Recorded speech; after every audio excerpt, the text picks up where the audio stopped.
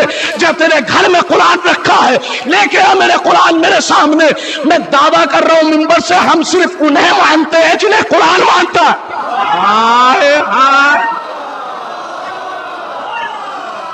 مزاج آپ جانتے ہیں، صرف دعویٰ نہیں ہوگا، دلیل ہوگی۔ مجلس اس لیے کر رہے ہیں کہ سیدہ پہ ظلم ہوا، کسی ملعون نے، کسی شرابی نے در سیدہ پہ آ کے گستاخی کی۔ متوجہ رہیے گا، کسی مشرک نے، کسی شرابی نے، کسی ملعون نے، کسی بد نسل نے، کسی بد عقل نے اپنی طاقت کے نشے پہ آ کے سیدہ پہ ظلم کیا۔ یہ جملہ ذہن میں رہے، اب میں پڑھ رہا ہوں مجلس کا، شیعہ انہیں نہیں مانتے انہیں نہیں مانتے۔ میں نے کہا تیرے گھر میں قرآن ہے؟ کہنے لگا ہے۔ تو میں نے کہا سن، قرآن جسے مانتا ہے ہم اسے مانتے۔ تو کہنے لگا کیا قرآن نے کسی کو ماننے سے منع کیا؟ میں نے کہا اٹھا کے لے کے آ قرآن مجید لایا۔ میں نے کہا نکال قرآن مجید کا 12واں پارہ، سورہ مبارک ہود، آیت نمبر 113۔ اگر قرآن میں آیت نہ ملے تو حافظ محمد رضا خطا کار، اگر ترجمے میں ذرہ برابر فرق ہو تو میری غلطی ہے، لیکن قرآن مجید ہم کیوں نہیں مانتے؟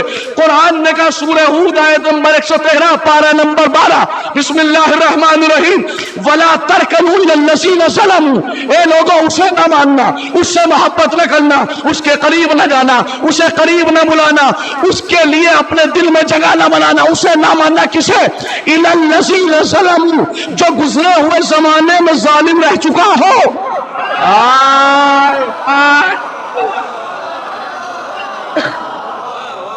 جو گزرے ہوئے زمانے میں ظالم رہ چکا ہو، بس اتنا عرض کرنا تھا۔ اے میرے پروردگار، ابھی بات نہیں پہنچی، یہ سامعین ابھی اس منزل تک نہیں پہنچے۔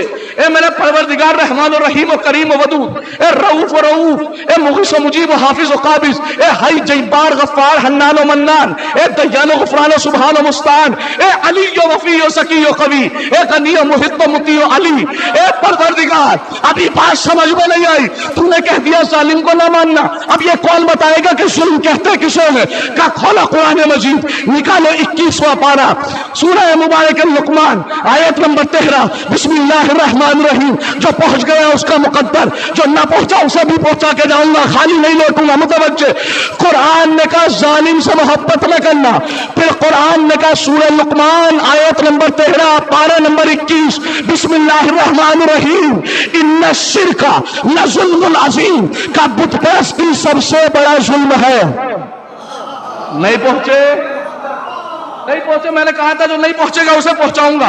بت پرستی، کافر ہو جانا، مشرک ہونا سب سے بڑا ظلم ہے۔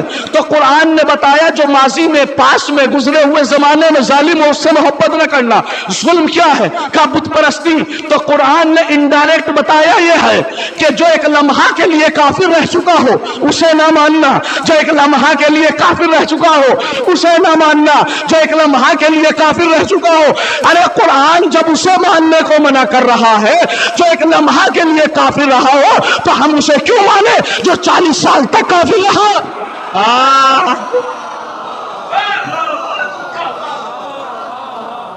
تو ہم اسے کیوں مانے؟ صرف قرآن پڑھ رہا ہوں کسی منزل پر لے کے آنے کے لیے، ہم اسے کیوں مانے جو 40 سال تک کافر رہا؟ پروردگار ابھی بھی بات نہیں پہنچی، تیرا قرآن مشعل راہ، اس کا دعویٰ ہے کہ خشکی اور طریقہ ان قرآن میں ہے۔ اے پروردگار دعویٰ نہیں، ہمیں دلیل چاہیے۔ تو ایسا کر کے ہمیں سب سے بڑا ظالم بتا دے تاکہ ہم سمجھ جائے کہ کس پہ لعنت کرنی ہے، کس سے بچنا ہے۔ متوجہ، کہنے لگا ٹھیک ہے قرآن مجید اٹھائیے۔ ابھی تک میں آپ کو صرف بتا رہا تھا ظالم، جیسے ایک لفظ ہوتا ہے نا کبیر، کبیر کا مطلب ہوتا ہے بڑا، ایک ہوتا ہے اکبر سب سے بڑا، ایسے ہی صغیر چھوٹا، اصغر سب سے چھوٹا۔ ابھی تک میں بتا رہا تھا ظالم، اب بتاؤں گا اظلم۔ ہائے ہائے ہائے، اب بتاؤں گا اظلم۔ اظلم یعنی سپرلیٹو ڈگری، اس سے بڑا کوئی ظالم نہیں۔ شیعہ انہیں کیوں نہیں مانتے؟ کیونکہ قرآن نے کہا ظالم سے محبت نہ کرنا۔ اے میرے اللہ، سب سے بڑا ظالم کون؟ میری طرف دیکھنا، اشارہ سمجھ گئے تو تمہارا مقدر۔ سب سے بڑا ظالم کون؟ کا 21واں پارہ سورہ مبارک سجدہ آیت نمبر 22، بسم اللہ الرحمن الرحیم۔ ومن اظلم ممن ذکر بآیات ربہ، کا سب سے بڑا ظالم وہ ہے کون؟ ممن ذکر بآیات ربہ، جس کے سامنے اس کی اللہ کی آیتیں پڑھی جائے ثم اعرض عنہا۔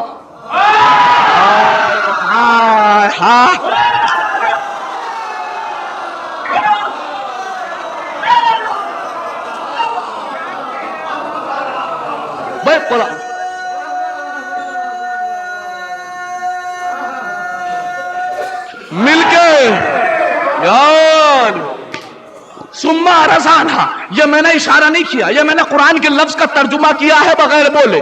یعنی جو اعراض کر جائے، یعنی جو گردن گھما لے، جو منہ موڑ لے، تو قرآن نے بتایا جو آیت خدا کو نہ مانے وہ سب سے بڑا ظالم، جو اللہ کی چھوٹی سے چھوٹی آیت کو نہ مانے وہ سب سے بڑا ظالم، جو اللہ کی ایک آیت کو نہ مانے وہ سب سے بڑا ظالم، جو اللہ کی چھوٹی سے چھوٹی آیت کو نہ مانے۔ سنو، دعویٰ یہ ہے کہ شیعہ انہیں کیوں نہیں مانتے؟ میں نے آیت پیش کی کہ قرآن نے کہا ظالم سے محبت نہ کرنا، پھر قرآن نے بتایا جو چھوٹی سے چھوٹی آیت کو نہ مانے وہ سب سے بڑا ظالم، جو چھوٹی سے چھوٹی آیت کو نہ مانے وہ سب سے بڑا ظالم، جو چھوٹی سے چھوٹی آیت کو نہ مانے وہ سب سے بڑا ظالم۔ اب معصوم نے فرمایا ان جدتی ہی آیت الکبریٰ، اللہ کی سب سے بڑی آیت ہماری ماں فاطمہ ہے۔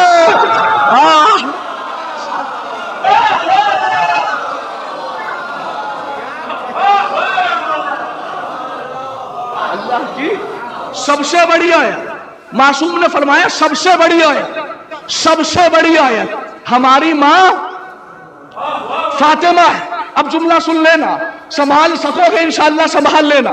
جو فاطمہ کو نہ مانے وہ سب سے بڑا ظالم، جو زہرا کو نہ مانے وہ سب سے بڑا ظالم، جو بطول و عذرا کو نہ مانے وہ سب سے بڑا ظالم، جو حورا و انسیہ کو نہ مانے وہ سب سے بڑا ظالم، جو حدیثہ اور محدثہ کو نہ مانے وہ سب سے بڑا ظالم، جو طاہرہ و مطہرہ کو نہ مانے وہ سب سے بڑا ظالم، جو نبی کی اکلوتی بیٹی کو نہ مانے،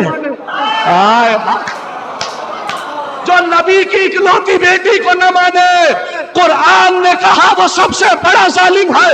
سب سے بڑا جملہ کہہ رہا ہوں میں، تمہارے دلوں میں جتنی محبت ہے اسے سمیٹ لینا، اور جتنی نفرت کرتے ہو قاتل زہرا سے پوری نفرت کا اظہار کرنے کے لیے بولنا۔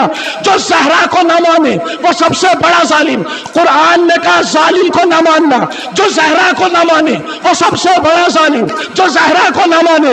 ارے جو معصوم کی نظر میں سب سے بڑا ظالم وہ ہے جو زہرا کو نہ مانے، ارے جو زہرا کو نہ مانے وہ سب سے بڑا ظالم، اور جسے خود زہرا نہ مانے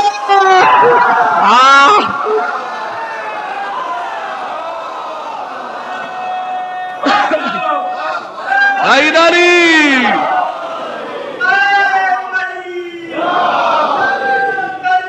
یار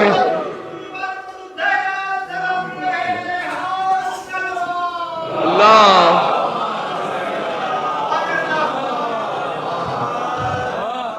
تو زہرا کا دشمن سب سے بڑا ظالم، اور قرآن نے کہا ظالم کو نہ ماننا۔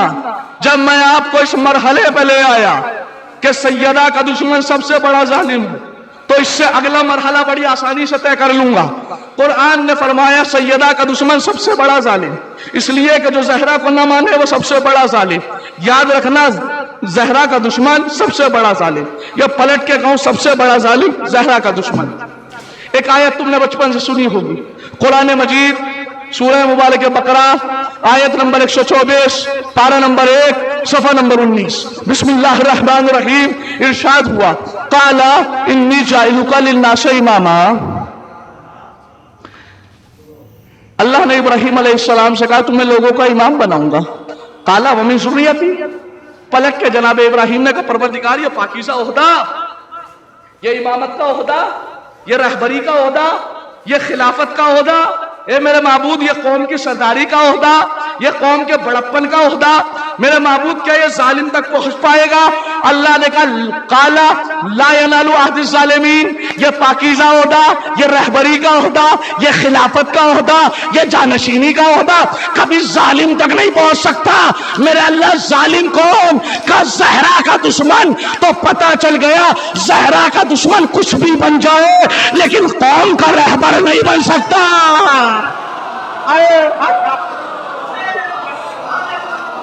زہرا کا دشمن کچھ بھی بن جائے لیکن قوم کا رہبر نہیں بن سکتا۔ تو سن لیا ہم کیوں نہیں مانتے؟ کہنے لگے ٹھیک ہے مانتے نہیں تو مانتے نہیں، لیکن یہ تو بتاؤ کہ لعنت کیوں کرتے ہو؟ متوجہ ایک ایک لفظ کا ذمہ دار ہوں، قرآن کی آیت سے بول رہا ہوں۔ کہا ٹھیک ہے مانتے نہیں تو مانتے نہیں، لیکن یہ تو بتائیے کہ لعنت کیوں کرتے ہو؟ کہ لعنت کرنا تو جائز نہیں ہے نا۔ بہت سارے مفتی فتوے دے رہے ہیں لعنت جائز نہیں ہے، لعنت جائز نہیں ہے، لعنت جائز نہیں ہے۔ کہا لعنت کرنا تو جائز نہیں ہے نا۔ میں نے کہا کیا تیرے گھر میں قرآن نہیں ہے؟ کہنے لگا ہے۔ تو میں نے کہا اگر قرآن پڑھتا تو پھر یہ نہ کہتا کہ لعنت جائز نہیں ہے۔ سن، قرآن کی نظر میں لعنت جائز نہیں بلکہ واجب ہے۔ یہ دعویٰ نہیں ہے، دلیل ہے قرآن کی آیت۔ کہنے لگے کہ ثابت کر پاؤ گے قاتل زہرا پہ لعنت؟ میں نے کہا ثابت ہوا وا، یہ تو قرآن تو نے نہیں پڑھا۔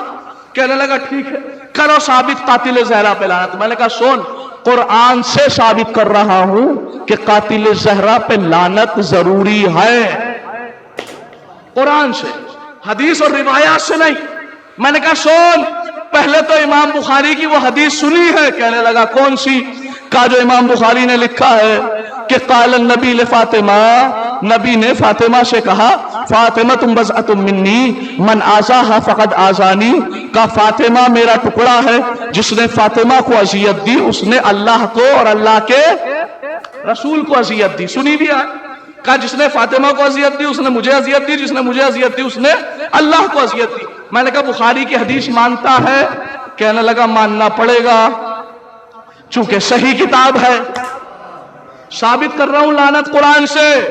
کہنے لگا ماننا پڑے گا۔ تو میں نے کہا سن، اتنا جب تم نے مان لیا کہ جس نے زہرا کو اذیت دی اس نے اللہ کے اور اللہ کے رسول کو اذیت دی، جس نے زہرا کو اذیت دی اس نے اللہ کو اور اللہ کے رسول کو اذیت دی، جس نے زہرا کو اذیت دی اس نے اللہ کو اور اللہ کے رسول کو اذیت دی۔ میں نے کہا تو لے کے آ قرآن، قرآن کا 22واں پارہ سورہ مبارک احزاب آیت نمبر 57، بسم اللہ الرحمن الرحیم، ان الذین یؤذون اللہ ورسولہ۔ قرآن میں اللہ کہتا ہے بے شک جو لوگ اللہ کو اور اللہ کے رسول کو اذیت دیتے ہیں لعنہم اللہ فی الدنیا والآخرہ، ان کے لیے دنیا میں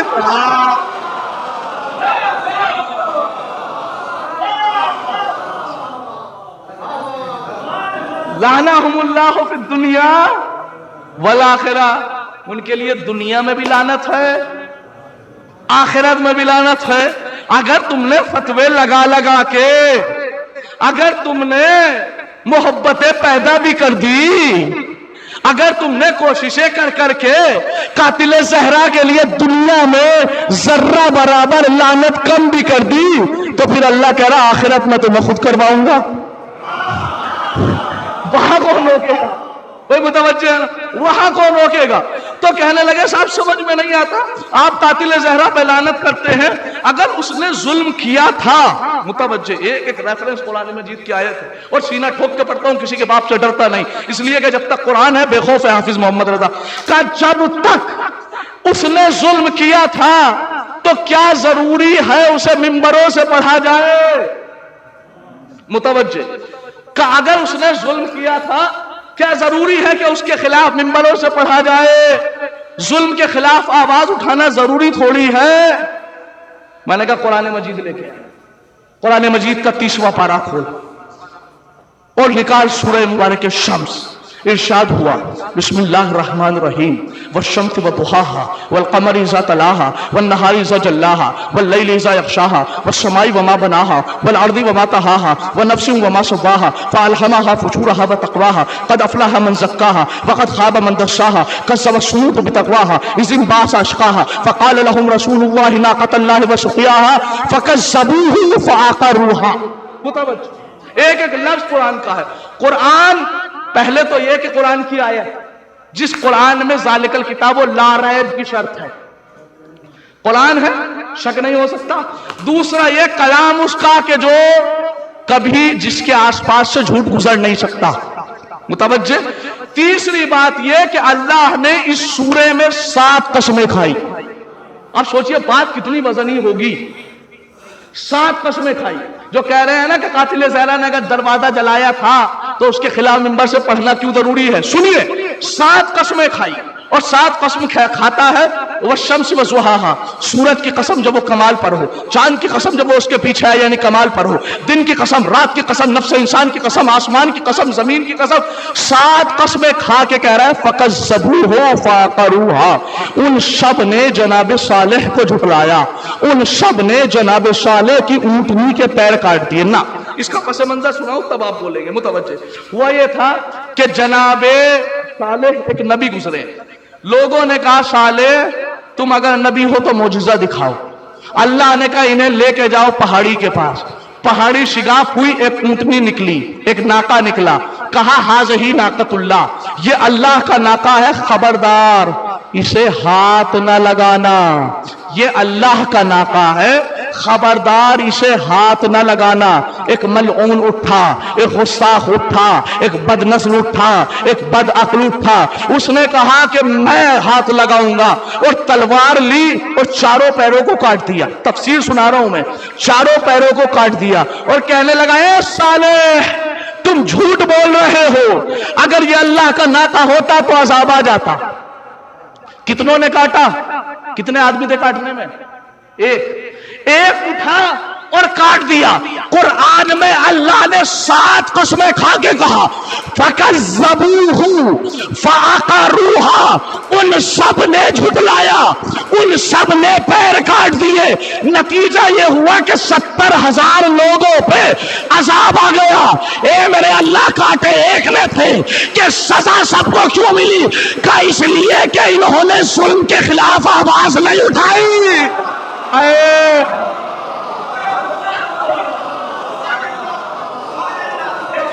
اس لیے کہ انہوں نے ظلم کے خلاف آواز نہیں اٹھائی. تو جو عذاب کاٹنے والے پہ آیا وہی عذاب خاموش رہنے والے پہ آیا تو وہ بھی قاتلین میں شمار ہو گئے. ارے جو سیدہ کے دروازے پہ ظلم کرنے والے پہ لعنت نہ کرے، قرآن کی نظر میں وہ بھی قاتل ہے.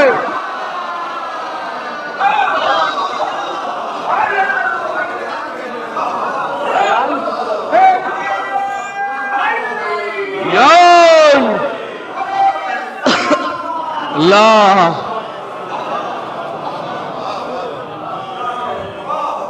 کا لعنت اتنی ضروری ہے کیا؟ میں نے کہا دکھاؤں قرآن. ایک لفظ نہیں اذان کے نبی بھرا پڑا ہے قرآن. میں نے کہا لے کے آ قرآن. نکال سورہ مبارک بقرہ آیت نمبر 157. یاد رکھیے گا کہ اللہ نے جب بھی قرآن میں ذکر کیا ہے تو بہت مزے کی بات یہ ہے کہ جہاں اپنا ذکر کرتا ہے وہ اپنے ساتھ ایرے غیرے کا ذکر نہیں کرتا.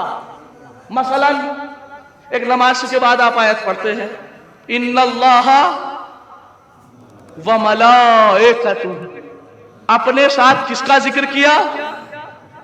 ملائکہ کا. اس آیت میں جو میں نے ابھی پڑھی متوجہ ان الذین یؤذون اللہ ورسولہ، اللہ نے اپنے ساتھ کس کا ذکر کیا؟ رسول کا ذکر کیا.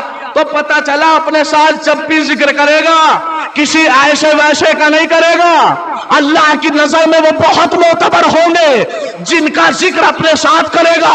سورہ بقرہ آیت نمبر 157 پارہ نمبر 2 اللہ نے کہا قرآن میں بسم اللہ الرحمن الرحیم وَيَلْعَنُهُمُ اللَّهُ وَيَلْعَنُهُمُ اللَّاعِنُونَ، کہ اللہ بھی لعنت کرتا ہے اور خاص لعنت کرنے والے بھی. لعنت کرنے والوں کو اپنے ساتھ رکھا، لعنت کرنے والوں کو اپنے نام کے ساتھ. سوچئے مقام لعنت کرنے والوں کا اپنے نام کے ساتھ لعنت کرنے والوں کا نام رکھا. کہا وہ تو ٹھیک ہے لیکن اتنا بتائیے یہ سر عام لعنت کرنا میں نے کہا اچھا یہ بتائیے کیا قرآن سرے عام پڑھا جا سکتا ہے؟ کاش یہ جملہ پہنچا لے جاؤں. کہنے لگے بالکل پڑھا جا سکتا ہے. تو میں نے کہا ایک آیت آج تک مجھے سمجھ میں نہیں آئی. کہنے لگے کون سی؟ میں نے کہا یہ بتاؤ جب مسجدوں میں قرآن محرابوں میں پڑھا جاتا ہے، جب رمضانوں کو قرآن مائک پہ پڑھا جاتا ہے، اس میں ایک آیت پڑھی جاتی ہے. کہنے لگے کون سی؟ میں نے کہا یہ گلے میں آواز گھما گھما کے، یہ صوت اللحن اور ترتیل کے ساتھ، یہ مخارج کی ادائیگی کے ساتھ، یہ سریلی آواز نکال نکال کے، یہ بلبل کی مثل آواز نکال کے یہ کون سی آیت پڑھتے ہو؟ کہنے لگے کون سی؟ میں نے کہا بسم اللہ الرحمن الرحیم تبت یدا ابی لہب وتب.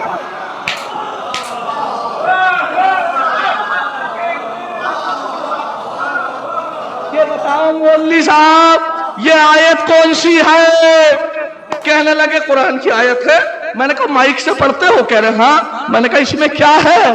کہ اس کا مطلب ہے اے ابو لہب تیرے ہاتھ ٹوٹ جائے. میں نے کہا کتنے سال ہو گیا قرآن کو اترے میں؟ کہنے لگے کم سے کم 1400 سال. میں نے کہا 1400 سال سے اب تک اس کے ہاتھ نہیں ٹوٹے؟ 1400 سال سے اس کے ہاتھ میں. لعنت کا فلسفہ سنیے. اگر آپ سے کہے نا کوئی کہ لعنت کیوں کرتے ہو، تم سوال کرنا کہ تم ابو لہب کو کیوں برا کہتے ہو. جو وہ جواب دے تم قاتل زہرا کے لیے وہی جواب دینا. سننا. کہا ٹھیک ہے یہ بتاؤ کہ تم ابو لہب پہ ہاتھ کیوں تڑوا رہے ہو؟ کہنے لگے اس لیے کہ اس نے رسول کو جھوٹا کہا تھا. میں نے کہا کہا تھا تو کہا تھا. یہ 1400 سال سے کیوں تڑوا رہے ہو؟ کہا یہ اصل میں بد دعا نہیں کر رہے ہیں، یہ ہم اس پر لعنت کر رہے ہیں. میں نے کہا کر کیوں رہے ہو؟ کا لعنت اس لیے کرتے ہیں تاکہ دنیا کو بتا دے کہ ہمارا ابو لہب سے کوئی رشتہ نہیں ہے.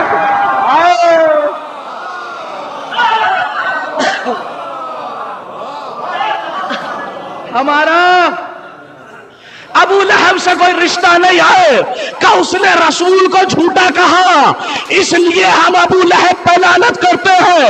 میں نے بھی ہنس کے کہہ دیا کہ تم میں ہم میں بس اتنا فرق ہے، تم رسول کو جھٹلانے والے ابو پہ لعنت کرتے ہو، ہم بطول کو جھٹلانے والے ابو پہ لعنت.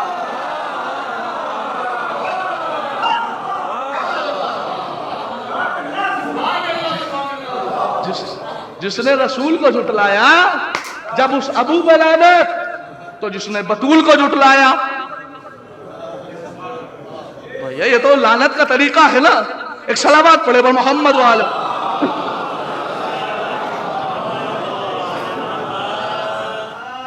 متوجہ رکھیے گا. تو پتہ یہ چلا کہ دنیا ابو لہب کو مسلمان نمازوں میں مائکوں پر قرآن کی تلاوت کر کر کے ابو لہب سے رشتہ ختم اس لیے کر رہے ہیں کہ اس نے رسول کو جھوٹا کہا. تو اس پہ لعنت کر کے یہ بتا رہے ہیں کہ ہمارا ابو لہب سے کوئی رشتہ نہیں ہے، ہمارا ابو لہب سے کوئی رشتہ نہیں ہے. تو لعنت کا مقصد سمجھ میں آ گیا کہ لعنت جب بھی کی جائے گی بتایا جائے گا ہمارا اس سے کوئی تعلق نہیں ہے. ہم قاتل زہرا پہ لعنت کرتے ہیں، ہم بتاتے ہیں ہمارا اس سے کوئی تعلق نہیں ہے. اگر آج کے بعد آپ کو کہیں کہے کہ لعنت نہ کرو، سمجھ لینا پکا رشتہ دار ہے.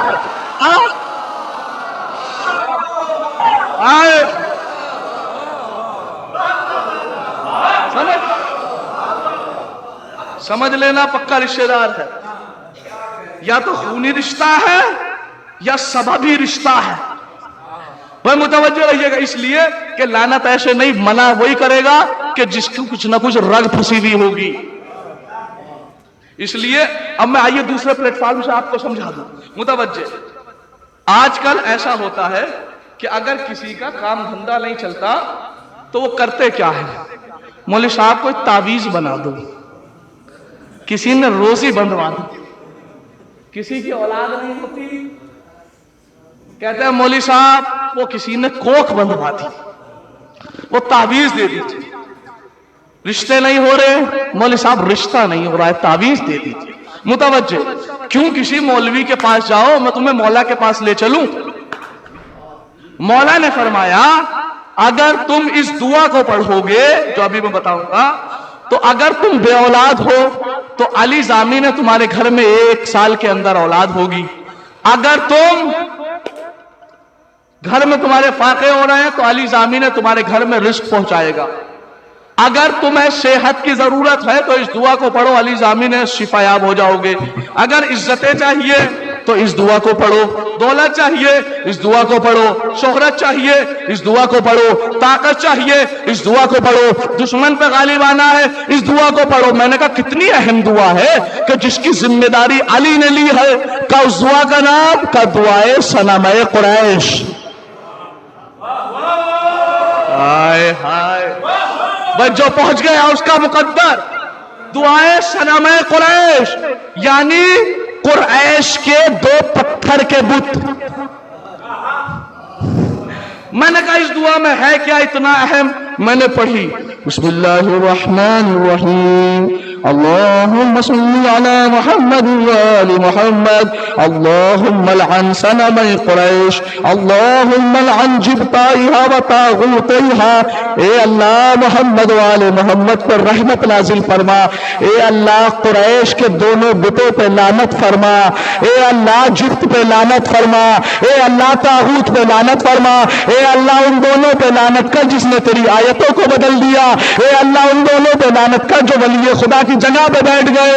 اے اللہ ان دونوں پہ لعنت کر جس نے تیرے ولی کی سوچا پہ ظلم کیا. اے اللہ ان دونوں پہ لعنت کرنے کے ساتھ ساتھ ان کی دونوں بیٹیوں پہ لعنت فرما.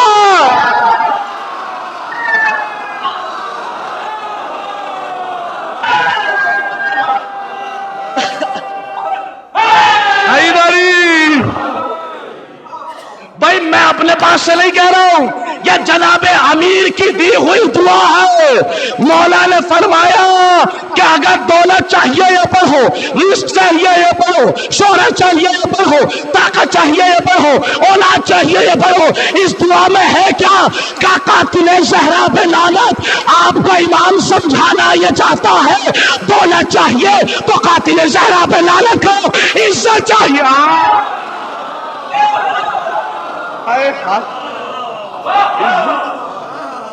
عزت چاہیے تو قاتل زہرا پہ لعنت کرو. ذرا سمجھئے کہ یہ لعنت کتنی ضروری ہے.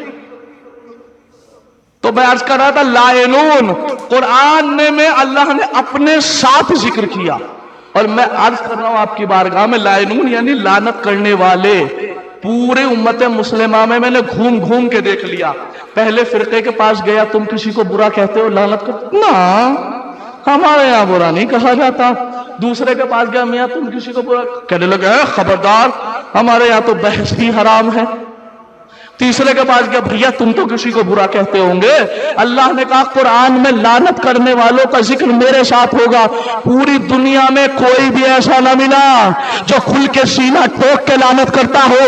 اگر ملے تو فقط یہ شیعہ ملے جو ہمیشہ ہر برے پہ لعنت کرتے ہیں, اور یہی ذکر اللہ نے قرآن میں کر دیا. میں عرض کر رہا ہوں آپ کی بارگاہ میں بہت سارے ذمہ داری لے رہا ہوں. قرآن میں ایسی دبی ہوئی چیزیں ہیں جنہیں ظاہر ہی نہیں کیا گیا. اگر یہ ظاہر ہو جاتا تو قسم خدا کی اہل بیت کے فضائل یوں سامنے ہوتے. آج بھی سامنے ہیں, لیکن قرآن کی ہر آیت میں پھر علی نظر آتا, قرآن کی ہر آیت میں پھر زہرا نظر آتی. اب میں آپ کے سامنے ایک آیت پڑھوں معذرت کے ساتھ, تھوڑا سا وقت دے دیجئے. آپ کے سامنے پوری زندگی ہو گئی آپ قرآن پڑھتے پڑھتے اور منبر سے سنتے سنتے. میری بھی زندگی خیر کسی حد تک تو ہو ہی گئی قرآن پڑھتے پڑھتے سنتے سنتے.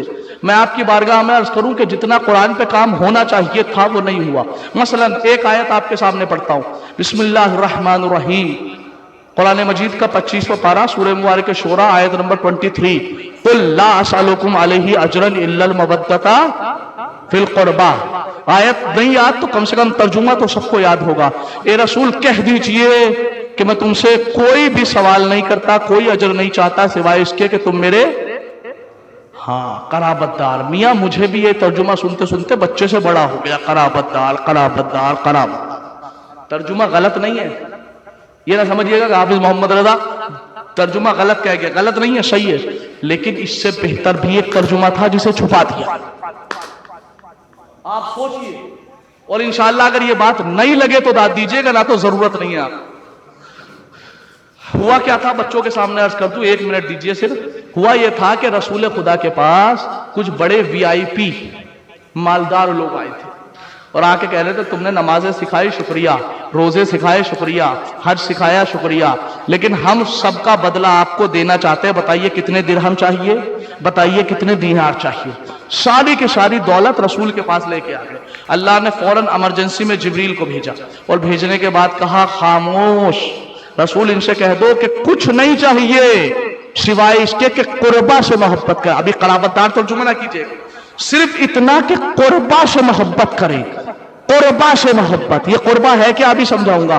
قربا سے محبت، تو اگر قربا سے محبت نہیں تو نمازیں بیکار، روزے بیکار، حج بیکار، زکوٰۃ بیکار، خمس بیکار، سفید کپڑے پہننے بیکار، حاجیوں کا حج پہ جانا بیکار، داڑھی بڑھانا بیکار، پجامہ اونچا کرنا بیکار، کرتا لمبا کرنا بیکار، سب بیکار اگر قربا سے محبت نہیں. اے میرے اللہ یہ قربا نہیں. دیکھو ترجمہ میں خود نہیں کروں گا، میں صرف آپ کو فارمولا بتاؤں گا، ترجمہ آپ ہی کو کرنا ہے. اس لیے کہ یہ الحمدللہ پڑھے لکھے لوگ ہیں اور ہر جگہ ماشاءاللہ میتھ تو پڑھائی جاتی ہے نا. جس طریقے سے میتھ میں کوئی فارمولا بتا دیا جاتا ہے، آنسر فارمولا بتا دیں گے فوراً آنسر نکل آتا ہے، ایسے ہی میں آپ کو قانون بتا رہا ہوں عربی کا، ترجمہ آپ ہی کو کرنا. دیکھیے ابھی میں نے آپ کو بتایا کبیر، کبیر کا مطلب بڑا، اور اکبر، اکبر کا مطلب سب سے بڑا. سپرلیٹو ڈگری انگلش میں بولتے ہیں، عربی میں بولتے ہیں اس میں تفضیل. اکبر بروزن افعل، لیکن یہ جو لفظ افعل ہے، اکبر ہے، یہ صرف اور صرف مردوں کے لیے استعمال ہوتا ہے، عورتوں کے لیے استعمال نہیں ہوتا، اور صرف واحد کے لیے استعمال ہوتا ہے. آپ نے کسی عورت کا نام اکبر نہیں دیکھا ہوگا. اس کی مؤنث بنتی ہے بروزن فعلا. یہ گرامر کا قانون بتا رہا ہوں میں آپ کو. اکبر سے افعل سے بنے گا فعلا، اکبر سے بنے گا کبرا. اکبر کا ترجمہ کیا تھا؟ اب ترجمہ آپ کیجئے، میں خاموش ہوں. اکبر یعنی بولیے نا سب سے بڑا، اور کبرا یعنی سب سے بڑی، اصغر یعنی سب سے چھوٹا، صغرا یعنی سب سے چھوٹی. یاد رکھیے قربا کی محبت نہیں، سب بیکار. اور یہ بھی یاد رکھیے کہ یہ صرف اور صرف اونلی فار ون استعمال ہوتا ہے، سنگل کے لیے اور عورت کے لیے. قربا متوجہ. اکبر یعنی سب سے بڑا، کبرا یعنی سب سے بڑی، اصغر یعنی سب سے چھوٹا، صغرا یعنی سب سے چھوٹی. ایسے ہی اعظم سب سے زیادہ عظمت والا مرد، عظما بولیے سب سے زیادہ عظمت والی عورت. ایسے ہی قریب سے لے کے آئیے اقرب سب سے زیادہ قریب والا مرد، قربا. ہائے ہائے بولیے بھائی قربا. میں نہیں کروں گا ترجمہ، بولیے قربا سب سے زیادہ قریب والی عورت. اللہ نے قرآن میں کہا ہے رسول کچھ نہیں چاہیے نمازوں کا بدلہ، لیکن قربا سے محبت یعنی جو سب سے زیادہ رسول کے قریب ہو اس سے محبت کرے. اب صحیح بخاری میں امام بخاری نے لکھا کہ اماں عائشہ نے فرمایا اگر رسول کے سب سے قریب تھی تو وہ فاطمہ تھی.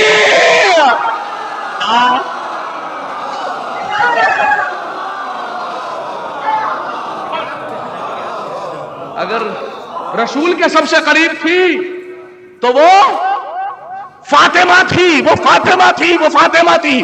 تو قربا یعنی فاطمہ، قربا یعنی نہ بولو گے میں بولتا رہوں گا. قربا یعنی فاطمہ، قربا فاطمہ، قربا یعنی فاطمہ. اب آیت کا ترجمہ یہ کرو، تمہاری نماز تمہارے منہ پہ ماری جائے گی اگر فاطمہ سے محبت نہیں.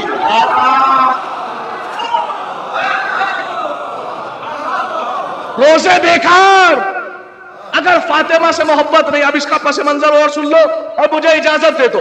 قربا یعنی فاطمہ.